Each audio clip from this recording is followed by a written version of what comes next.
What's up, everybody? This is Travis, TI Trading Wiz here. And today was a pretty good day. I made some decent profit, posted some stuff in the P&L channel and the QuantView Discord channel. I've been trading a couple different accounts. Now, I used a lot of my prop accounts to try to test different strategies for y'all. So I've been testing kind of two strategies on this account that I'm about to show y'all. One's the strategy that I'm about to go over, and another one's a different one. But this is just like an account that I'm trading MNQ on. And I'm going to go ahead and show you what that looks like. So this is MNQ for the month on this account, about 60% win rate. But I have a lot of, these are small trades in here, right? So overall, P&L is going, over to the top right now. Today was like an okay day. I was looking to only take about $200 profit. And that's really been it. I've been trading one strategy in the morning session, and I've been trading one strategy in the afternoon session.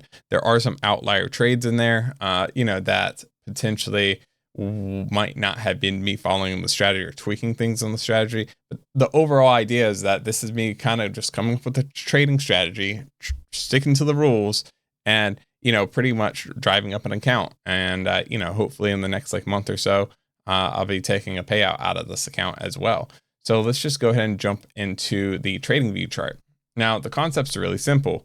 I don't want to trade against the trends, right? So these two charts here and here are longer term time frames. This chart is a medium time frame, and this chart is a smaller time frame.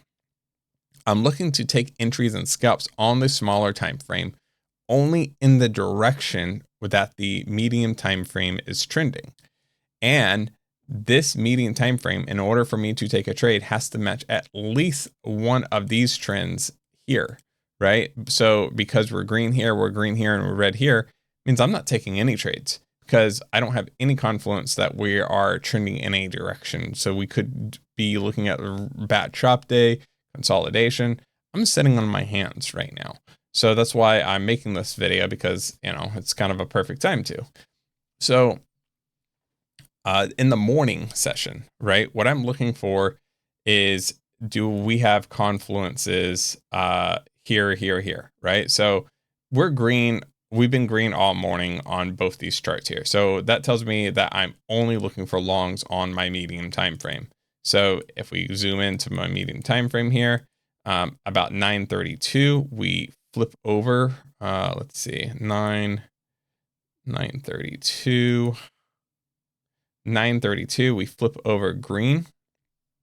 And for people that are wondering, these green icons here and these red, this is being printed from the Q Cloud by QuantView. This is not released yet, but instead of having to zoom in and see, did all 5 lines switch over red or switch over green? Once they do, this will change from green to red and red to green only when all 5 of them change over.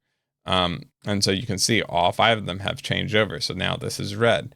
So, just makes it easy to see at a glance instead of trying to zoom in and be like, oh, is that last line green or red or what? So, this will be released hopefully here soon. And so the concept's really simple though. So 9:32, we flip over all green. So now we have green at 9:32. 9:32, I'm coming over here. Now I'm looking for entries around this 9:32 area, right? I like to be very careful, especially in the morning session, early morning within the first 5 minutes, right? I'm a lot of times I don't want to jump in right away. I want to wait for a pullback. So we get a pullback, literally a midnight bounce, right? Even if we waited for confirmation for this to be potential midnight bounce and we start getting a push out of here, we're taking this trade and we're risking 10 points to do so early in the morning. I like to risk at least 10 points, sometimes more, sometimes less, but 10 points entry. And I want to trade that around to the top band early morning, especially within that first 5 minutes, so we can easily see these 20 point moves, right? So at 10 points, I'm pretty much locking in my profit.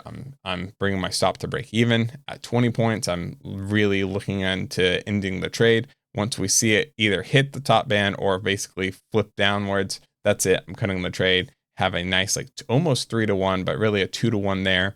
Now, keep in mind, this whole morning section right right here. This is all green. This is all G until 10:25. So we're all only looking for longs here, right? And let's just say if we did take this long, right? Let's just say we didn't have the midnight bounce, we didn't see it yet, but we potentially will have a bounce right here. This is just isn't a great trade. I would not personally take this trade, but let's just say you did. You're risking 10 to make 10. We're not looking for big potential moves here because we are closed underneath this. But even if we did, if we drag that out, you would have actually made profit. Now, for me personally, we have the 200 here. We have the midline here. So if I took this trade and I saw us reject off this zone, I'm probably going to kill the trade really early or get out, or at least like move my stop to break even and just call that a trade there, right? Now, the fact that we're not breaking this zone here really worries me. So I want to see it break this midline before initiating a trade. So I want to see a strong close above. So there we finally get one whole wrinkle above where that previous zone is. Potentially, I'm taking a long here, right? Now, the other thing is that you could have taken this probably one candle or one wrinkle earlier because this is a close above and the start of it. So you could have potentially tried to take it here, right? Because now instead of trying to form underneath, we've kind of made our way above the midline here. So you could do that and risk 10 to make 10 here. Now the thing about this trade is, it's not the strongest move. We have 10 a.m. news today. And so, as soon as this trade, starts to go against you, make sure that you're breaking even on these trades or, at least you're taking some profit off the table. We have just all this. This is just messy and nasty. I would not trade this. We're going into that 10 a.m. news event, right? A lot of times 15 minutes before news, definitely not taking trades. It's just sometimes doesn't play in your favor. So we have the 10 a.m. news drop right here. We're seeing some type of support already formed. And so I could potentially take this and make my stops tight, which is kind of what I did. But let's just say, again, if you took this late and you waited for that 10 a.m. news to break, and then you wanted to take it, that's that whole move right there. You wouldn't even have been able to take that move. So, really probably not the best trade to try to take here. But again, if you weren't paying attention to news and you're just looking for this close above this like consolidation, we make a lower low, but then we kind of break above these previous wicks here, right? And we close above the midline, you could take that trade. I would have a very tight stop though, especially because we're going into news. So maybe something even tighter than just 10, maybe something like 8 and, targeting at least 10. But maybe if on this play here, I would be targeting the top line. I would probably be targeting like that, like 20 points, risk 10 for 20, is a pretty good move on kind of news like that. Again, you're already kind of forming a support here. It was a decent trade. This is a trade that if I was already down on the day, I wouldn't take, but if I was up on the day, I probably would. So there is that. Again, we're not looking to take shorts here, because we are still green on this medium size. We're green up here. There's no shorts happening today because we have been green all morning, right? So we're just looking for another push, right? So we kind of get this bottom line bounce. We kind of forms a double bottom here. And what we're looking for potentially is a couple points to the upside. So we close above the 200. I'm taking this trade. That's a 10 point move. And I risked 10 points. So that was a good trade. And then once we come up here, we basically start to come back down. And this is where we aren't taking any more trades. We're not taking any more trades for this whole section here. Why? Because we are on the medium time frame chart. So this is going to be a no-go zone. We don't become we don't turn green on the median time frame until this candle right here. So we don't come green until this candle right here, or this Rinko. So now we're looking for longs again. Midline bounce, long, try to scalp 10 points on that, right? Another midline bounce long. We could potentially try to scalp 10 points here or even more, right? And so these are two solid entries because we're trading with the trend again. Once we kind of get these two entries, we could even take a third trade here, which would be this midline bounce here. But then after that, I'd be very careful because we're kind of forming a double top here, right? We could see another move to the downside. I would be very careful trying to take longs coming into this because of that double top. We're forming lower highs. I'm not looking to try to take a long. And then once we come to this area here, again, I would like to see, we're getting a strong push out of here potentially after it closes above the midline again. I could potentially take a long here, but this is kind of getting to like after the morning session, right? So I don't like to trade my morning session trades after 11:30 a lot of times. So this is kind of getting into that territory of a trade that I probably wouldn't take. And this is kind of where it gets hard because a lot of people ask like, oh, how do I know if these, like, why aren't these midline bounces, right? Well, double top, push back down, potentially not a midline bounce, right? I want to see it actually bounce on something a lot of times, or at least the formation of a Rinko. A lot of times we don't even start to get the formation of a Rinko. And then once we're closed below the midline and we're coming back up to it and we're coming back down, we're kind of in between these, right? That's just a no-go. I don't like trading. I don't want to go long if we're, making lows below. It's like, this is just nasty chop. Like, I do not like this at all. I wouldn't trade any of this. I probably wouldn't also take this trade at all either, because the only way I would, I guess, is like if you draw a trend line, right? So I want to see us close above this trend line. So that is a midline potentially going the other direction. So I would be looking for it. So potentially taking that trade, but probably not. And that's it. You're scalping in the direction of whatever the mediums and the larger time frames are telling you. So now that we are, once we push back down here, right, we're not taking any trades. This whole zone, we're not taking any trades here. Why? Because we're on the median time frame, but we're green on the longer time frames. So that tells me that it's just choppy. I don't want to trade this, right? There's no point in trading this when we're kind of stuck in a range like this. And so this is kind of one way that will help you filter out those ranges and which way to trade, which ways not to trade. The other cool thing about this is that when we had this push down, right, a lot of times I see people try to take trades, off the bottom band, off the bottom band, off the bottom band, right? And they might lose all three of those trades, just boom, or, lose this trade, or they might even try to take that, right? So bottom band, stop loss hit, bottom band, stop loss hit, bottom band, stop loss hit, right?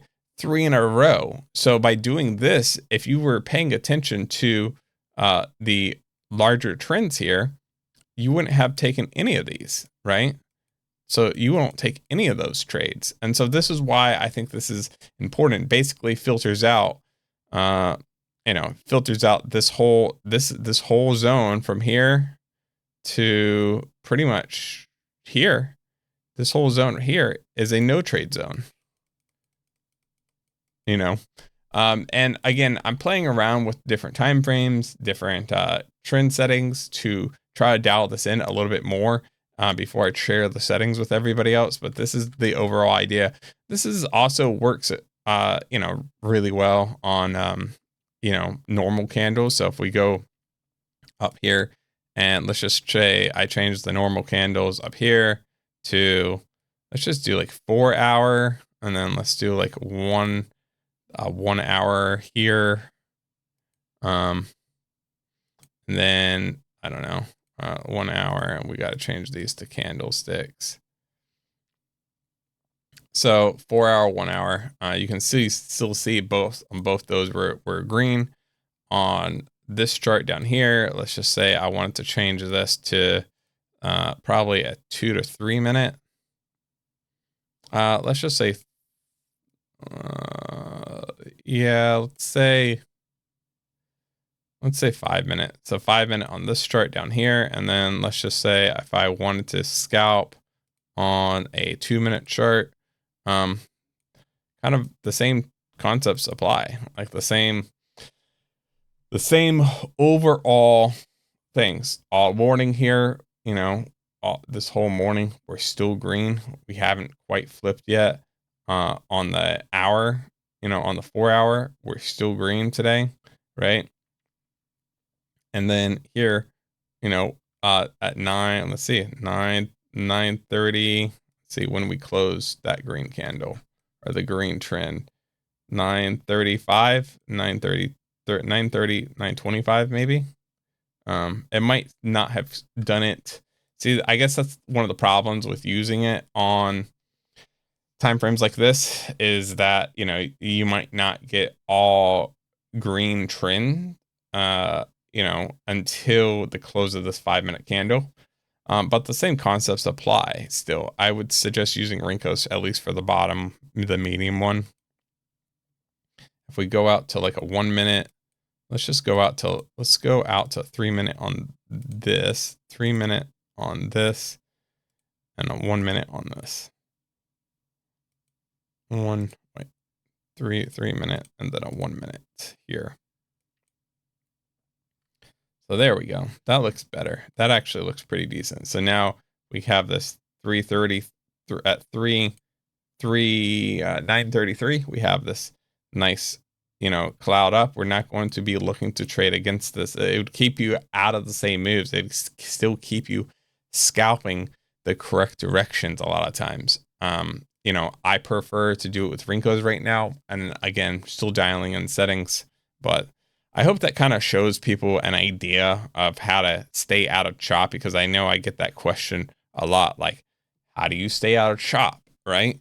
And I think staying out of the chop sometimes is really easy if you're paying attention to longer time frames while you're scalping, right? A lot of times it's really easy. I've realized that it's really easy for me to, you know, look at an hour time frame and just know, oh, we're in an uptrend. Oh, we're kind of in a downtrend. Oh, on the 2 minute, we're forming a little downtrend or a little uptrend. Like, it's easy for me to just look at that and then just intuitively scalp in that direction. But I have realized that not everybody's like that.